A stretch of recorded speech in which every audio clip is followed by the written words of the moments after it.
요리책은 두 개를 보는데요. 굉장히 간단하게 돼 있어서 수영, 테니스, 헬스 PT, 필라테스, 플라잉 요가 시간만 되면은 일주일에 제가 1년 전부터 고정해서 딱 이렇게 3개만 쓰는데요. 댓글 달아주시면 이 제품을 보내드리겠습니다.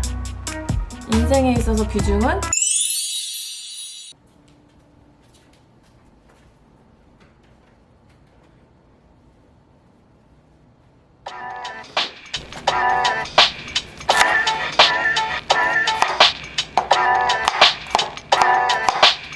They call me Mr. Tibbs.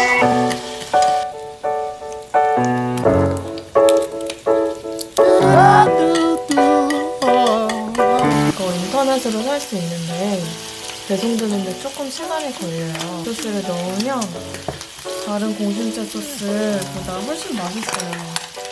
I'm changing, alright.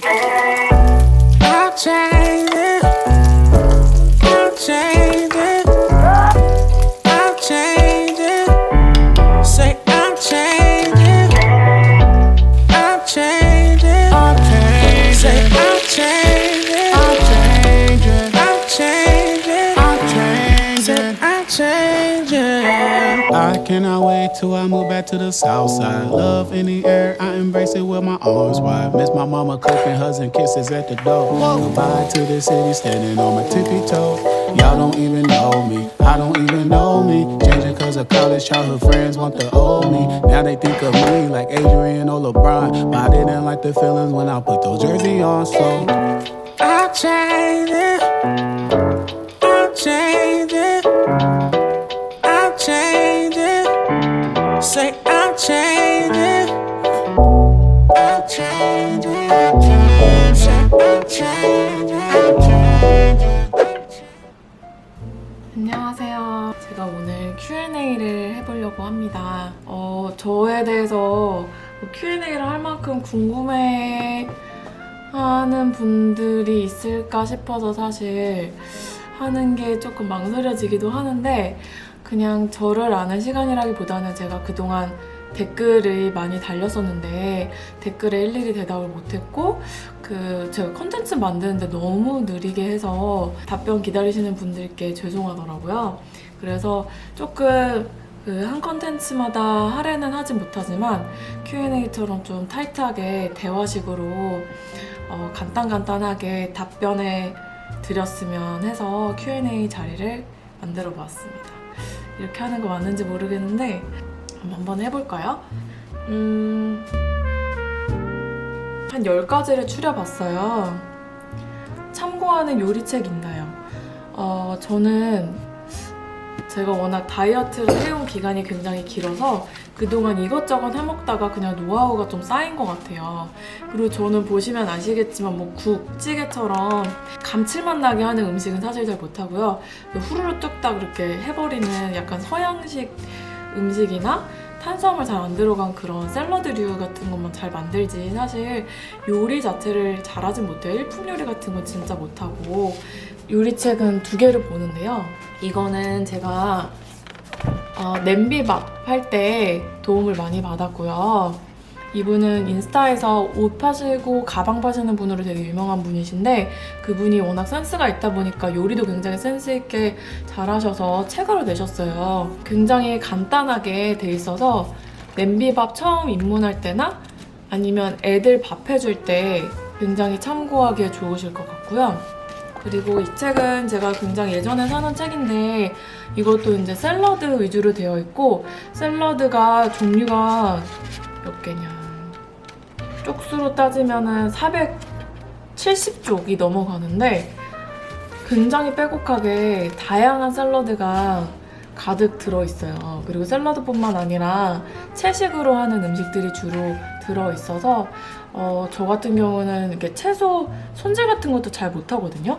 그런 거 포함해서 익히는 방법 이런 게 되게 자세히 있어서 이런 거 한 번씩 따라해보고, 아니면 요새 유튜브에 진짜 잘 돼 있고, 또 샐러드나 뭐 요거트볼 이런 거는 외국 유튜버 분들 검색해보면은 굉장히 잘 돼 있어요. 그런 거 좀 따라합니다. 그래서 외국에는 우리나라의 뭐 브이로그 이런 장르가 있듯이 What I eat in a day, What I eat in a week 이런 게 되게 유행하는 패턴? 뭐라 그러죠? 유행하는 컨텐츠로 굉장히 잘 돼 있어요. 그래서 유튜브에 그렇게 검색해보면 음식 같은 거 조리법부터 굉장히 다양하게 있어서 참고하시면 좋을 것 같아요. 운동을 왜 그렇게 열심히 하시나요? 운동은 어떤 거 하시나요? 저는 운동을 굉장히 좋아해요. 제가 어렸을 때부터 사실 운동을 좋아해서 달리기 같은 거 맨날 육상 선수 나가고 그랬었거든요. 근데 몸 쓰는 거를 워낙 좋아해서 뭐 수영, 테니스, 헬스 PT, 필라테스, 플라잉 요가, 골프 말고는 다 재밌게 하는 것 같아요. 최근 한 1년 안에 꾸준히 하게 있는 거는 플라잉 요가랑 헬스장 PT. 그래서 저는 운동을 대학교 1학년 때부터 정말 꾸준히 했어요. 그때부터 그냥 공부에 약간 스트레스 탈출구로 운동을 많이 찾았던 것 같아요. 근데 뭐 스트레스 탈출구로도 했지만 의대 다니면서 또 인턴 레지던트 하면서 또 살도 찌니까 맨날 뭐 과자 먹고 야식 먹고 막 폭식하고 그러니까 살이 찌니까 체중 조절할 겸도 했지만 지금 운동을 꾸준히 하는 이유는 제 스트레스 창구인 것 같아요. 사람마다 스트레스 푸는 방법이 다르겠지만 저는 운동이었고 또 운동을 하면 이제 육아, 일, 뭐 남편 이런 거 다 떠나서 오로지 저한테만 집중할 수 있는 유일한 시간이 운동이더라고요. 싱글이신 분들은 아직 이해가 잘 안 되실 텐데 이제 결혼하고 아기까지 낳으신 분들은 24시간 안에 4시간 찾기가 굉장히 어려워요. 근데 그게 나중에 좀 우울해지거든요. 이게 내가 뭘 위해서 사나 정신없이 흘러가다 보면은. 근데 운동을 하면 그때는 뭐 30분이든 1시간이든 10분이든 정말 나만을 위해서 투자하는 시간이거든요. 내 애를 위해서도 아니고 남편을 위해서도 아니고. 그래서 그냥 저를 지키기 위해서라도 제 시간을 확보하기 위해서라도 그 시간을 또 즐기기 위해서는 운동이 제일 좋았던 것 같아요. 그래서 저는 지금 틈만 나면 운동을 하는 편이고 틈을 꼭 내서 운동을 하는 편입니다. 시간만 되면은 일주일에 주말 빼고 4-5번은 하는 것 같고요. 아침 일찍 출근을 해요. 7시 반 전에 나가야 되기 때문에 어차피 그 전에는 아기도 안 깨어있고 남편도 안 깨어있어서 그 전에는 오로지 제가 쓸 수 있는 시간이라 주로 아무도 제가 필요 없는 시간인 새벽 시간을 이용해서 운동을 하거나 아니면 퇴근하고 뭐 아기 재워놓고 운동을 가거나 아니면 퇴근하고 몸 정 안 좋을 때는 아기는 그냥 이모한테 맡기고 운동을 가거나 그렇게 해서 일주일에 최소 3-4번은 운동을 하려고 하고 있습니다. 쓰는 앰플을 제가 컨텐츠를 따로 만들려고 했는데 시간이 안 돼서 지금 그냥 후다닥 보여드릴게요. 일단 앰플은 제가 되게 중요하게 여기는 스킨케어 단계예요. 저를 이제 자주 보셨던 분들은 아시겠지만 스킨을 스킵하고 얼굴에 자꾸 지루성 피부염이나 주사가 잘 도지는 피부이기 때문에 화장품을 굉장히 간단하게 써요. 최대한 여러 가지 덮어서 트러블을 일으키는 것을 막고자. 그리고 어차피 보습제는 병원용 보습제 리뷰했듯이 그냥 보습의 기능과 피부 장벽 개선의 기능만 있기 때문에 뭐 항산화라든지 미백, 항노화 뭐 이런 분야는 앰플에 중점을 두어서 관리를 하고 있습니다.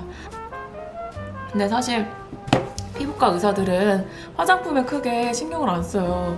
저도 정말 간단하게만 바르고 남편은 특히 그냥 보습제 하나만 띡 발라요. 선크림은 무조건 필수지만 워낙 그 화장품의 효과가 레이저나 시술에 비해서 미비하기 때문에 그런 피부의 기능적인 개선이라든지 그런 거는 이제 시술 쪽으로 하고 스킨케어는 이제 굉장히 간단하게 하는 편이죠. 그래서 저도 앰플 중에서 발라서 정말 효과 있는 것만 바르고 나머지는 신경 잘 안 씁니다. 꼭 발라야 되는 성분들은 제가 생각하기에는 비타민C, 나이아신아마이드, 히알루론산 3가지면 될 것 같아요. 근데 저는 약간 염증성 피부에다가 유수분 밸런스가 자주 깨지고 또 지루 피부염, 주사처럼 항염작용이 필요할 때는 아줄렌 앰플까지 추가해서 바르고 있습니다. 그래서 보시면 비타민C는 제가 1년 전부터 고정해서 딱 이렇게 3개만 쓰는데요. 스킨슈티컬즈, 뭐 이거 워낙 유명하죠. 스킨슈티컬즈 거, 그리고 닥터 디퍼런트에서 스킨슈티컬즈랑 비슷하게 만든 거, 그리고 이거는 메데이피. 비타민C 제품들이 보통 pH가 낮아서 얼굴에 자극감이 되게 쉬운데 이거는 그 비타민C 자체가 덜 자극되는 화학 구조로 되어 있어서 조금 예민한데 비타민C 바르고 싶을 땐 이거, 피부 건강할 때는 이거 둘 중에 하나 이렇게 바르고 있습니다.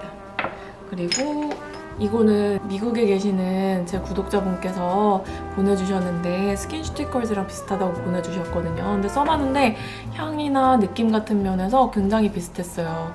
그래서 저한테 이게 좋아요, 이게 좋아요 물어보시는 분들 있는데 뭐가 좋은지는 잘 모르겠는데 약간 이게 더 효과는 센 것 같아요. 히알루론산은 지금은 2개를 쓰고 있는데 이거는 이제 여러 개 써보려고요. 이거는 하다라보에서 만든 히알루론산이고 워낙 하다라보가 이 물광에 굉장히 투자해서 많이 만들어요. 그래서 유명해서 사봤는데 히알루론산을 뭐 나노 단위로 쪼개서 침투력을 높였대요. 그래서 이거 바르고 있고 이거는 히스토랩. 이거 제가 첫 영상부터 계속 보여주는 히스토랩이란 브랜드인데 이게 뭐 딱히 막 많이 좋아서 그런 게 아니고 히스토랩이란 브랜드가 병원용 스킨케어 라인으로 많이 들어와 있어요. 그래서 피부과 의사들한테는 굉장히 익숙한 브랜드라서 제가 이걸 찾았던 것 같고, 그리고 나이아시나마이드. 나이아시나마이드는 비타민C와 같은 미백 효과도 있고 항산화 효과도 좋고 또 수분 공급도 좋으면서 비타민C 제품들은 보통 pH가 낮아서 예민해서 트러블 생기는 분들이 많으시잖아요. 근데 이거는 pH가 비타민C처럼 낮진 않아요. 그래서 예민한데 비타민C 제품 바르면 뭐 따갑고 자극되시는 분들은 나이아시나마이드로 돌려 쓰셔도 되세요. 나이아시나마이드는 제가 처음 입문한 거는 폴라초이스에 10% 들어간 거였는데 이거를 썼던 이유는 이거 제가 살 때만 해도 이게 언제 샀지? 작년에 샀던 것 같은데 10%가 화장품에 들어간 게 가장 맥시멈이었어요. 그래서 가장 최대를 넣은 제품으로 유명했고 또 폴라초이스가 굉장히 군더더기 성분들을 많이 빼고 가격대도 괜찮은 것으로 알려져 있잖아요. 그래서 요거를 그때 썼었고 그 뒤에 또 사본 게 디 오디너리 제품. 저 여기 거 너무 좋아해요. 여기 너무 케이스도 심플하고 이쁘잖아요. 가격도 괜찮고 여기도 마찬가지로 이 폴라초이스 정책이랑 비슷하게 뭐 군더더기 제품 빼고 또 광고나 패키지에서 가격 거품 뺀 브랜드로 유명한데 얘는 이렇게 약간 화학 공식처럼 딱 보면 여기 몇 프로 뭐가 들었구나 알기 쉽게 굉장히 설명이 잘 돼 있어요. 디 오디너리 제품이랑 폴라초이스 제품이. 그 다음에 최근에는 이게 나이시나마이드 20%가 나왔어요. 제일 많은 거거든요. 제일. 그래서 이거 사서 이렇게 3개 써보고 있습니다.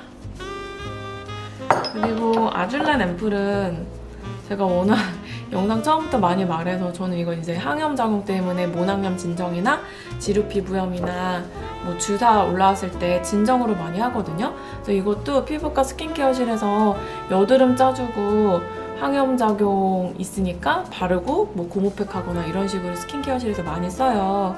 그래서 이거는 그냥 제가 꾸준히 쓰는데 제가 하도 여러 영상에서 이 제품을 올렸더니 회사에서 연락이 왔어요. 10개를 선물로 보내주신 거예요. 그래서 한 개 제가 쓰고 한 개는 저 친구 중에 저랑 피부 타입 비슷한 친구 줬거든요. 그래서 나머지 8개로 이번 영상에 이제 모낭염이나 여드름, 지루 피부염으로 고생하고 있는 분들 댓글 달아주시면 이 제품을 보내드리겠습니다. 주사, 지루 피부염 치료 다뤄주세요. 댓글이 진짜 많았어요. 왜냐하면 저도 있지만 이게 정말 만성질환이고 정말 답이 없거든요. 그리고 진짜 괴로워요. 되게 지저분해 보이고 화장 안 먹고 모래도 안 났거든요. 근데 이거를 제가 교과서 리뷰를 하거나 해볼까 했는데 계속 안 만드는 이유가 이거는 절대 유튜브 보고 누가 그렇게 했다더라, 화장품을 어떻게 했다더라, 화장품이 이게 효과가 좋다더라, 이걸로 절대 나을 수가 없는, 조절되지가 않는 병이에요 진짜. 그래서 이거는 그냥 병원에 가셔서 딱 한 명 피부과 주치의를 그 동네에 정해놓고 그분과 계속 당뇨 상담하듯이 가셔서 계속 그때마다 약 조절 받으시고 필요할 때는 연고도 바르고 그러면서 치료를 해야 되는 거지, 이거는 이렇게 비대면으로 할 수가 없는 주제라 제가 계속 안 만들고 있습니다. 이거를 굉장히 많이 물어보셨는데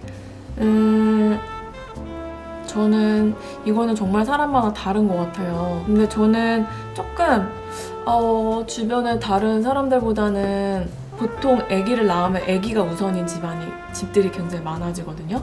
근데 저랑 남편은 둘 다 아기보다는 우리 부부가 우선인 게 의견이 맞아요. 지금까지도 맞고 있고, 그래서 좀 덜 싸우고 조금 평화로운 것 같아요. 아기가 우선이 되면 육아하면서 굉장히 짜증나는 일도 정말 많이 생기는데 그때마다 부부간에 조금 위기가 올 수 있거든요. 근데 저희는 약간 아기가 막 짜증나고 육아가 짜증나도 저랑 남편이랑 약간 팀을 먹고 아, 쟤 왜 저러냐, 아, 육아 진짜 힘들다, 너 자꾸 이럴래, 약간 이런 식으로 우리 둘은 똘똘 뭉쳐서 약간 한 팀 이런 식으로 서로 위안이 되기 때문에 육아 스트레스가 둘이 풀면서 잘 풀리는 스타일인 것 같아요. 젊은 엄마 아빠들은 어렸을 때부터 희생 이런 거 강요 안 받고 자주적인 인간, 사회에 나가서 하나의 구성원으로서 훌륭한 일을 해내자, 약간 이런 식으로 교육을 받고 커왔잖아요. 근데 딱 애가 생기는 순간 정말 그동안 내가 받아온 교육, 받아온 그런 환경 같은 게 다 무너지면서 이 애기한테 내 모든 걸 약간 희생해야 되는, 내 걸 내려놔야 되는 그런 게 오거든요. 그때 굉장히 혼란스럽고 산후 우울증이 그럴 때 오는 사람들이 되게 많아요. 엄마라고 애기가 꼭 나보다 우선이 건 아니어도 되는구나 라는 거를 깨닫는데 꽤 오래 걸렸어요. 근데 그러고 나니까 저는 제 삶을 살아가는데 더 좀 편해지더라고요. 그래서 너무 꽈서 말했는데 얘기를 하면 인생에 있어서 비중은 제가 제일 중요하고요. 그 다음 부부관계, 그 다음은 자식, 그 다음은 일. 그리고 20대 친구분들께 꼭 얘기하고 싶었던 건 나중에 결혼해도 직장을 유지하는 게 되게 중요한 것 같아요. 그리고 아기를 낳아도 만약에 여건만 되면 일을 계속 하는 게 좋은 것 같아요. 엄마의 정신 건강을 위해서. 모르겠어요. 근데 저는 그래요. 왜냐면 주변에 워킹맘들 얘기해보면 일 가는 게 육아로부터 쉴 수 있는 탈출구가 되기도 하거든요.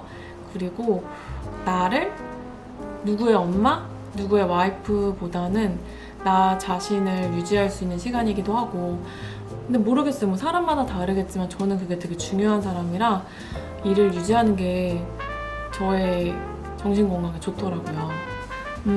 저는 이것도 이제 자기가 커온 환경에 따라서 영향을 많이 받는 것 같은데, 저는 저희 엄마를 따라하는 거겠고, 또 제가 오은영 선생님을 되게 좋아해요. 그래서 오은영 선생님 나오는 프로는 정말 다 보는데, 그런 거를 종합해서 그냥 내 애에게 이렇게 중요하게 해줘야겠다 하는 거는 1번 거짓말 안 하기, 2번 아이랑 한 약속 지키기. 이게 두 개가 같은 맥락일 수 있는데, 어느 책에서 봤는데 아이들이 뭐 3에서 5세까지 사회적 규범과 규율이 이제 자기만으로 정립이 되는 시기인데, 그때 엄마 아빠의 행동이 굉장히 중요하대요. 우리가 첫 인간관계이기 때문에 모든 인간관계를 맺을 때 표본으로 삼고 하기 때문에 규범을 이 아이가 머릿속에 넣는 그 3세에서 5세 사이에 엄마 아빠가 약속을 지키고 룰을 따르고 그런 게 굉장히 중요하대요. 엄마 약속 지키는 사람이지, 엄마가 한 말은 그동안 다 맞았지, 이런 확신이 있으면 애가 엄마 말에 더 잘 귀를 기울이고 잘 이렇게 달래지더라고요. 제가 잘 달래는 무기로 쓰기 위해서라도 약속 지키기는 꼭 하고 있습니다. 그래서 일부러 약속을 사소한 걸 만들어요. 뭐 예를 들어 당연히 지킬 수 있는 약속을 해. 엄마 집에 올 때 뭐 맛있는 거 사올게. 그러면은 그날 오면서 사와요. 엄마 약속 지켰지? 이렇게 생색내요. 그러면은 이제 애기 머릿속에는 엄마는 약속 지키는 사람이 계속 누적이 되는 거죠. 그래서 뭐 특별한 약속을 지키는 게 아니라 일부러 약속 잘 지키는 엄마가 되려고 사소한 약속을 만들어서 전략적으로 약속 지키는 모습을 보여주기도 합니다. 그리고 아이 컨택하고 대화하기. 이거는 사실 모든 인간관계에서 중요한 일이잖아요. 근데 물론 힘들죠. 힘든데 저는 그래도 최대한 눈을 안 보고 말할 거면 차라리 말을 안 하고 눈을 말하고 보이는 정성을 보일 때 대화를 진지하게 많이 합니다. 근데 그게 제가 왜 그렇게 중요하게 여기냐면 제가 사실 어렸을 때 저희 엄마 아빠가 엄청 맞벌이로 바쁘셨어요.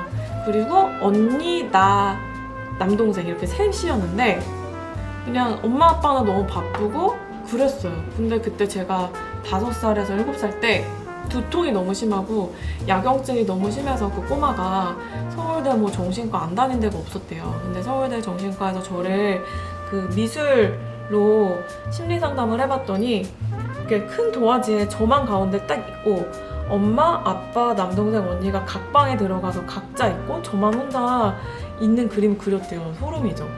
그러니까 미술 치료가 미술 상담이 진짜 의미가 있는 것 같아요. 그래서 그때 처방이 얘한테 무조건 관심을 가지고 눈을 마주칠 때마다 웃어주세요가 처방이었대요. 진짜. 근데 그 처방을 받고 일주일 만에 제가 싹 모든 두통과 야경증이 싹 끝났대요. 지금도 기억나거든요. 제가 어렸을 때부터 엄마 아빠는 이렇게 멀리서 저랑 눈이 마주칠 때도 엄마 아빠 항상 웃어주셨어요. 그러면은 그때 생각하면 기분이 지금도 좋은데 그 순간순간 되게 행복했거든요. 저는 뭐 야경증 기억은 잘 없고 그런 행복했던 순간만 기억이 잘 나는데 그 뒤로 엄마가 아빠가 저한테 더 신경을 써서 했겠지만 그때 저는 이렇게 눈 마주치고 말하는 게 애들한테 얼마나 안정감을 주는지 그리고 엄마의 사랑을 느낄 수 있는 가장 쉽고도 단단한 방법인지를 그때 알고는 저 애뿐만 아니라 그냥 다른 애들이랑 얘기할 때도 꼭 눈을 보면서 말해요. 그래서 다현이가 아빠랑 얘기할 때도 보면 사실 다현이 아빠도 이렇게 눈 보면서 말하는 게 어색한 사람들 있잖아요. 그래서 애기랑도 눈을 잘 안 마주친대요. 그래서 오빠는 약간 허공 보고 말하면 애기는 이렇게 아빠 말하기처럼 아빠 눈을 이렇게 딱 보고 있어요. 근데 어른들이 모르고 있을 텐데 애들은 항상 이렇게 눈을 대화할 때 보고 있거든요. 어른들이 딴 데 봐서 그렇지. 그리고 또 하나 인상 깊게 봤던 다큐가 있었는데 청각장애인 부부 밑에서 아들 둘이 너무 잘 큰 거예요. 사회적으로도. 근데 그 비결이 뭐냐 했더니 청각장애인들은 이제 입 모양을 보고 말해야 되잖아요. 그래서 항상 엄마 아빠가 자기의 눈과 입을 집중해서 봐주시는 모습에 항상 안정감과 신뢰감을 느꼈고 엄마 아빠가 나를 지지한다는 생각에 엇나갈 수 없었고 열심히 살게 됐다. 그런 다큐를 봤거든요. 그래서 그 뒤로도 이 아이 컨택이 얼마나 중요한 건지 애들한테 이제 확신을 가지고 하게 되는 것 같아요. 지금 다현이 5살인데 3살, 4살은 놀이학교를 다녔고 5살부터 저희 동네는 영어 유치원을 가는 분위기라 저도 영어 유치원을 지금 보냈어요. 그래서 지금은 뭐 방과후 수업이나 그런 거 안 하고 그냥 영어 유치원에서 영어로 말하는 거랑 그리고 영어 책을 많이 자기 전에 읽어주고 있습니다. 처음에는 이제 저도 프레벨 전집, 영어 무슨 전집 이렇게 우리나라에서 출간된 거 그런 거를 하다가 이거 있잖아요. 아예 미국식 책, 얇고 종이 같은 거 이거를 사서 읽힌 뒤로는 전집을 못 사겠더라고요. 이게 훨씬 그래픽도 이쁘고 가벼워서 애들이 읽기도 쉽고 또 이게 단계별로 있어요. 보시면 이건 마이 퍼스트죠? 마이 퍼스트는 되게 쉬워요. 이 정도? 근데 이 뒤에 보면은 단계별로 1단계, 2단계, 3단계, 4단계거든요? 다현이는 지금 2에서 3단계 정도 있는데 처음 입문할 때 마이 퍼스트에서 하고 그 뒤로 이제 한 단계씩 올리면 되고 다현이가 좋아하는 캐릭터는 강아지 이것도 강아지인데? 강아지 위주로 사서 흥미를 가지게 영어책을 읽어주니까 되게 좋아하더라고요. 꼭 봤던 책은 하나 있는데 이 책입니다. 이 책은 제가 틈날 때마다 열어보는 책이에요. 제가 초심을 잃고 마음이 조급해지는 대치동 마음이 될 쯤에는 이 책을 열어서 다시 릴렉스를 하고 속 속도를 늦추곤 하는데 이게 뭐냐면 이제 프랑스 육아법 해서 다큐에서도 많이 다루고 하잖아요. 프랑스는 아이가 중심이 아니라 아이, 엄마, 가족 1대1대1로 다 같이 행복한 그런 육아법을 추구하는 거예요. 뭐 육아가 전혀 즐겁지 않다고 답변한 미국 엄마들이 프랑스 엄마들보다 2배가 더 많았다. 아무튼 프랑스 엄마들은 육아에 대해서도 굉장히 만족을 한대요. 그게 근데 물론 프랑스는 교육 복지가 잘 돼 있기 때문에 교육에 대한 스트레스가 없어서 뭐 그럴 수도 있지만 어서 오세요. 간식이다. 간식 어디 있어? 간식 먹래? 엄마 그냥 이거 자리를 옮겼습니다. 사실 저는 사춘기가 없었어요. 그게 그래도 공부를 좀 꾸준히 할 수 있었던 이유였던 것 같은데 초등학교 때부터 그냥 되게 제 말로 이런 말하긴 그렇지만 되게 성실했고 제가 초등학교 2학년부터 고3까지 반장이나 부반장을 계속 했거든요. 근데 자리가 사람을 만든다고 제가 반장, 부반장을 하고 있으면 사실 수업도 잘 들어야 되지, 숙제도 잘해야 되지, 선생님 말도 잘 들어야 되지, 성적도 웬만해야 되지. 그러니까 그냥 그 자리에 밀려서 계속 그냥 성실히 열심히 살았던 것 같아요. 근데 저는 그게 되게 좋았어요. 되게 좋았고 제가 둘째다 보니까 이제 엄마가 언니는 되게 공부를 잘했으면 좋았고 저는 아까도 말했지만 뭐 야경증도 있고 몸도 약하고 되게 작았거든요. 또 학원도 언니만 맨날 가고 저는 학원을 하나도 안 시켜주셨고 그냥 넌 쉬어라 이렇게만 하셨거든요. 근데 이게 공부라는 게 하라고 하면 더 하기 싫은 거 알죠? 그래서 엄마가 막 아무것도 안 시켜주니까 언니만 가고 저도 학원 가면서 이렇게 막 숙제도 해보고 바쁘고 싶은데 엄마가 너무 안 보내주는 거예요. 그래서 제가 쫄라서 속셈학원을 하나 드디어 등록을 했어요. 그게 초등학교 3학년쯤? 근데 정말 내가 귀하게 얻은 기회니까 너무 공부가 재밌는 거예요. 숙제도 재밌고. 그렇게 하면서 엄마 뭐 과학 다니고 싶어요 이런 식으로 제가 엄마는 하고 싶다는 것만 시켰지 막 먼저 너 어디 다녀라 이렇게 시키질 않으셨어요. 근데 요새는 사실 엄마들이 막 학원 10개 돌리고 이렇게 하잖아요. 근데 세대가 바뀌어서 요즘은 그렇게 해야 주변을 쫓아가는지 싶은데 모르겠어요. 저는 아직도 다현이한테는 그렇게는 하고는 싫고 제가 자발적으로 했던 그 방법대로 하는 게 다현이한테도 먹히지 않을까 싶어서 일단 다현이한테 조금 속도를 주면서 기다려보고 있습니다.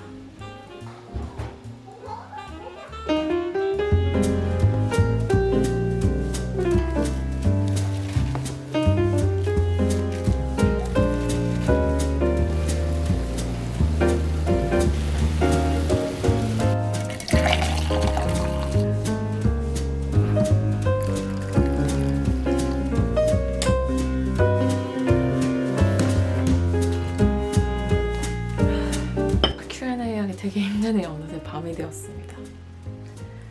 다음은 중고등학교 때까지는 잘했는데 사실 의대 가서는 막 잘한 편은 아니에요. 제가 머리가 좋은 것도 아니고 그래서 제 공부 방법이 도움이 될지 모르겠으나 그냥 저한테 효율적이었던 거는 저는 행복하게 나를 위한 공부를 하자가 중학교 때부터 모토였어요.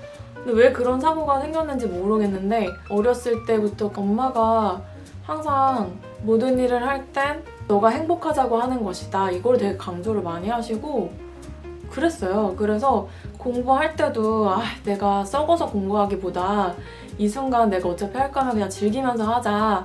그러면서 제가 최대한 행복할 수 있는 환경을 만들어서 거기서 공부를 했거든요.